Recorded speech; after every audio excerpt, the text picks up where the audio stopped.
Hi everyone, it's Janis here, and in this video we will explore what is 5S. If you want to improve your productivity at home or in your business, then this methodology can help you to do that.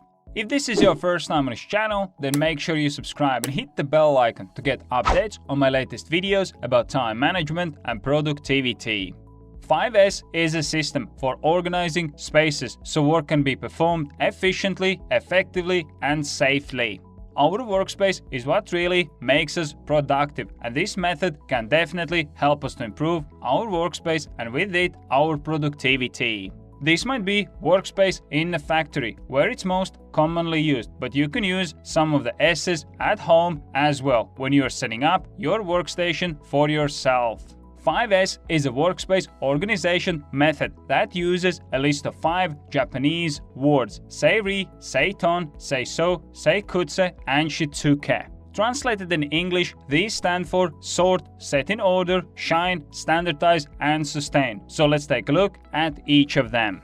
First, sort. Go through the items in your workspace and only leave the ones that are necessary for doing your job. This will reduce time loss looking for items. Second, set in order. The goal here is to make the workflow as smooth as possible by locating the items that you use more often in more accessible places.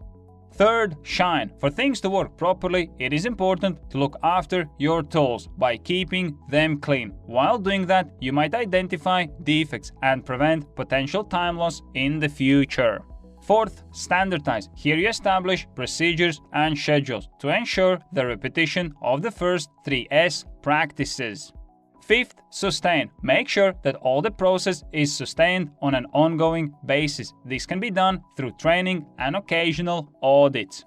I hope that you enjoyed this video and I was able to give you a quick summary of what 5S is, how it functions, and how you can benefit from it. If you enjoyed this video, I would really appreciate if you could press the like button, as this will help the video reach more people and spread the message.